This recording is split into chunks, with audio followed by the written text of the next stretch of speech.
As I promised you, we have got a showman and a half in the house this evening. He is the one, the only, Martin Kaye. Welcome to the Hive. Hello, everyone. Hi, Michelle.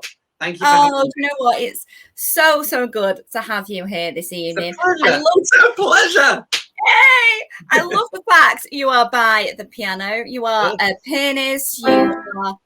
Love it. You a songwriter, you sing, you pretty much do the whole lot, Martin. But we're here tonight because you have got a fantastic show that is coming to Manchester. It's on very soon at the Bowden Rooms in Altrincham.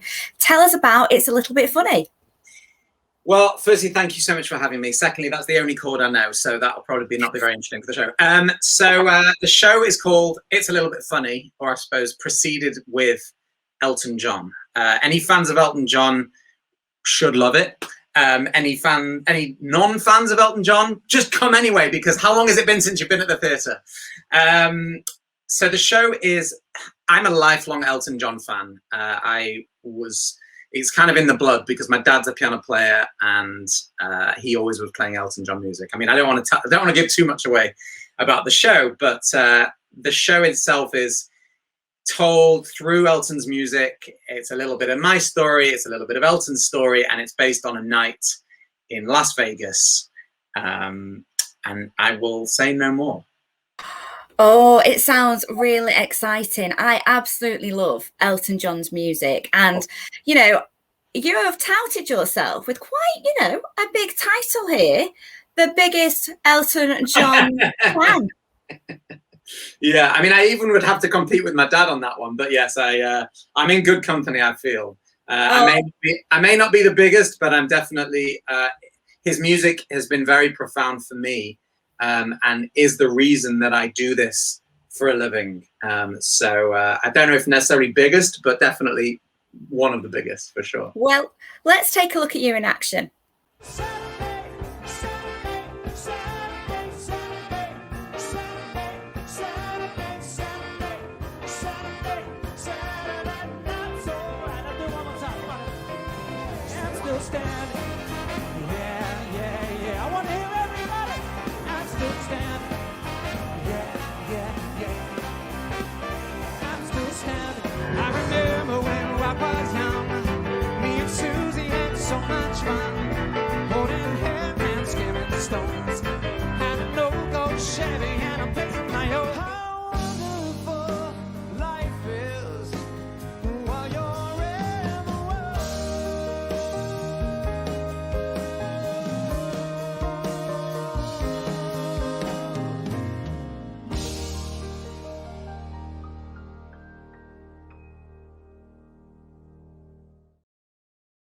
Now, if that doesn't put a smile on anyone's face, I don't know what will. I want to go in that audience and I just want to be bopping along.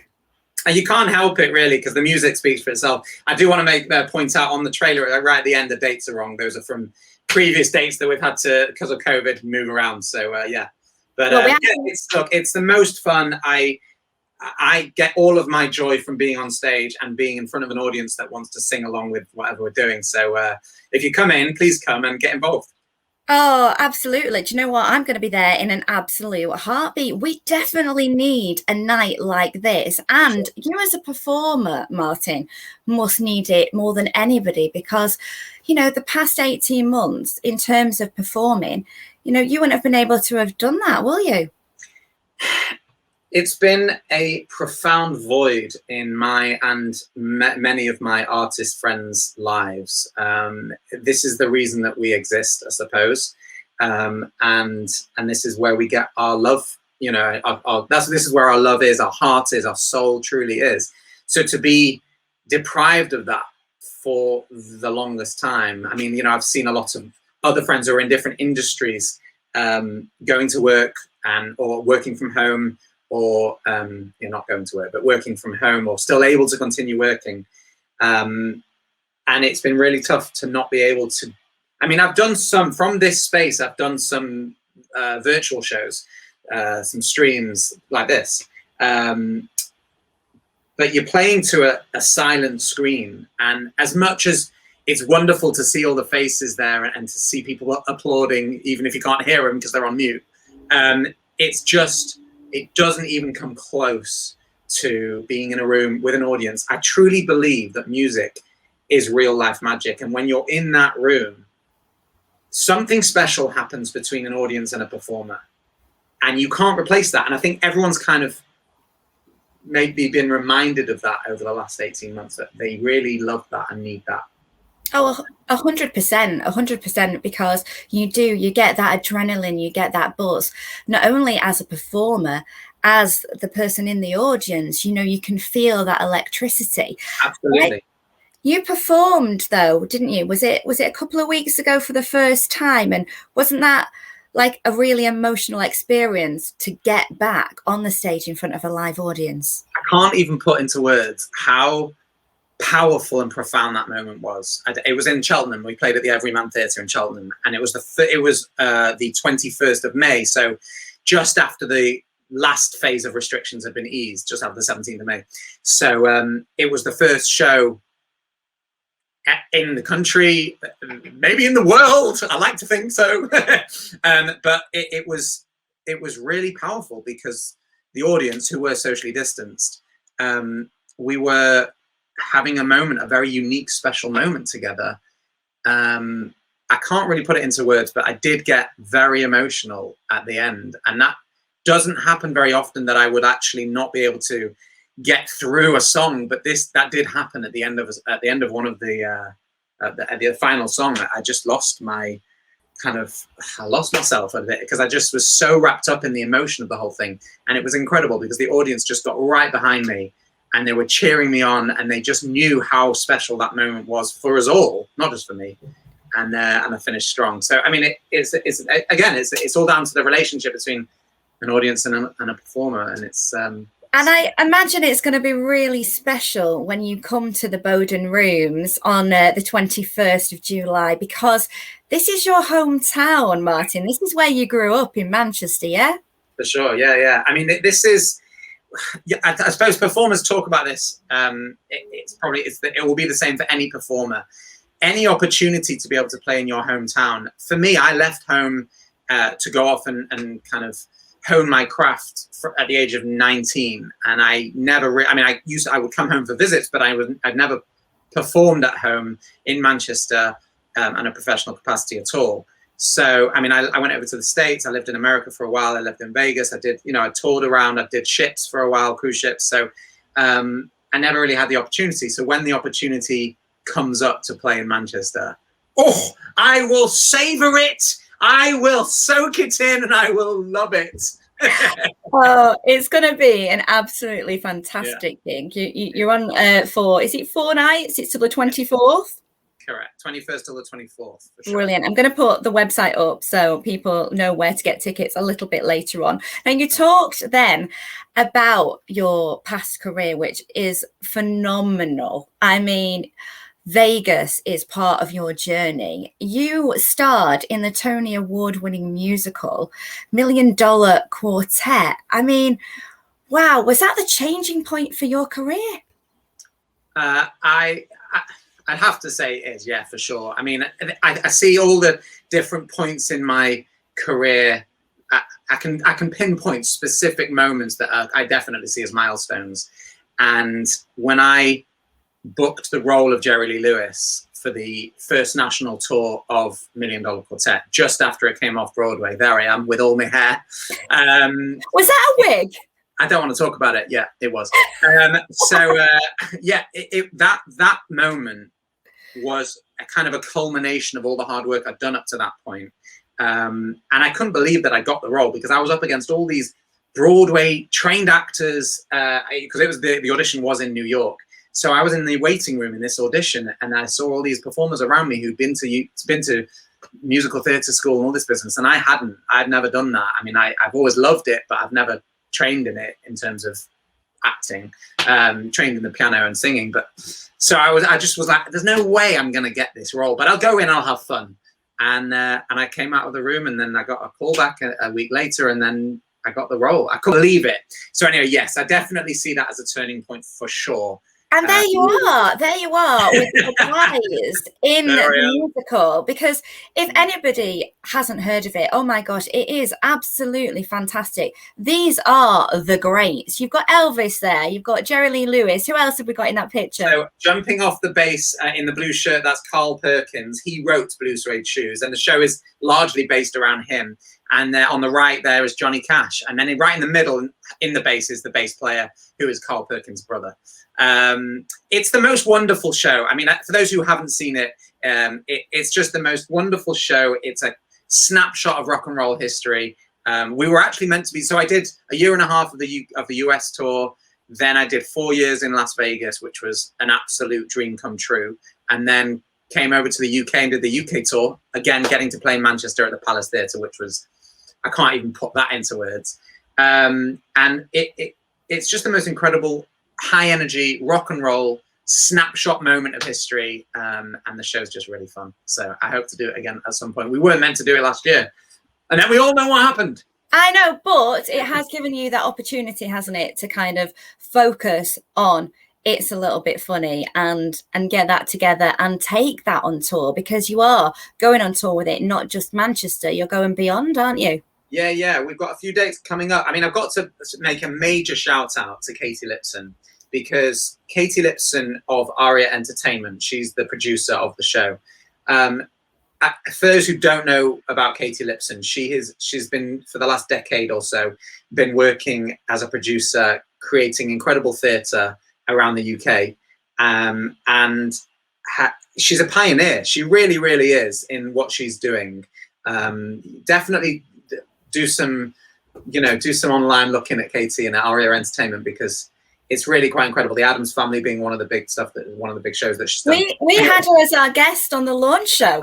Yes, of course you did. So, and it's funny because you went to school with Katie, right? But although kind of... Well, you told me that I went to school with her. We never had this conversation, me and Katie. So it is a small world, but as Mancunians, I think we're all connected in some way. We're all connected for sure. And so I've known Katie a long time, and she, during this pandemic, has been fighting to keep theatre alive, particularly our show. And I'm just thrilled. I'm so excited. We got Manchester coming up, so at the Bowden Rooms, 21st till the 24th. Then we've got there's a new theatre outdoor space called the Stage in the Park in Watford, and that's on the 29th of July. And then I've got something that's coming up in September in Colchester, and then October. We're still working on more dates, and we're going to do what we can. It's interesting at the moment because people, I think, are a little afraid to buy tickets. They don't know, firstly, what's going to happen with the tickets, going to be cancelled or not. But secondly, there's a fear about going to the theatre, I think, and going into crowded spaces. And I get that. I fully understand that. But in all of the shows that I've been lucky enough to do in the last year, I've done a handful. It's all been taken care of so beautifully by the theatres. The protocols are taken very seriously, COVID protocols, and it's been amazing, really. So don't be afraid, embrace it, come out. We're back, baby, we're back. Now, a couple of questions that I want to ask you, which have been burning for me, is: have you ever met the man himself, Mr. Elton John? I can't possibly say that right now because that would give too much away about the show. I can't. Erica. 3 words. No. No, I can't give anything away. Just come and see the show and you'll hear all about it. Okay, but what you can show us tonight is your odd socks. Now, ladies and gentlemen, I say this because Martin is known for not only his wonderful music, but your love of wearing odd socks. How did this come about, Martin? I don't know, but it's definitely become a bit of a thing. Have you got odd socks on now? I don't wear socks in the house. No, I'm just kidding, of course I do. Oh, genius. Absolutely. Oh my gosh. Absolutely. So I don't really know where it came from. I've always been, I've never been really a conformist. I don't really like to conform to any kind of rules. And so I suppose this is one of the rules I can break without really causing any too much harm. And I've always done that. And back in the day when I used to be in the piano bars on the ships, I would get up from behind the piano. I'd run around the room and I'd jump on furniture and I'd jump on people and I'd jump on the piano. And I would obviously be wearing shoes, and I'd come across, sometimes I'd come to the piano the next day and I'd see scratches on the piano. So I ended up taking my shoes off and I stopped playing the piano in shoes. And that just kind of stuck. And so then people would just come up to me. Obviously, my socks would be on display, and people would come up to me and they'd be like, "Ooh, what socks are you going to wear tomorrow?" And I was like, "I didn't know that was an interesting question, but I don't know, and I haven't planned it." Brilliant. So we're going to see your odd socks in the show. Fantastic. Sure. I mean, that's really the thing I think people look forward to the most. Forget the music, it's the socks, really. We're going to have a sneak peek of one of the songs from the show to play us out of the show in a few moments' time. But I know I have got a mini-me waiting to ask you a question. So let's end with a question from our Daisy. Daisy. Hi, Martin. I've heard you like Elton John. Well, have you got any other favourite singers apart from Elton John? If you're wondering, mine is Ariana Grande. Bye. Thank you, Daisy. Great question. Firstly, Ariana Grande.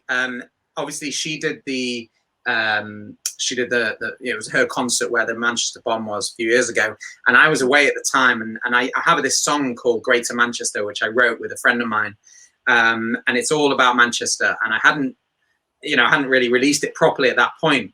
And then when that happened at the Ariana Grande concert, I then released it again, and I just all of the proceeds that I got from anything from it, I sent to the victims, the families.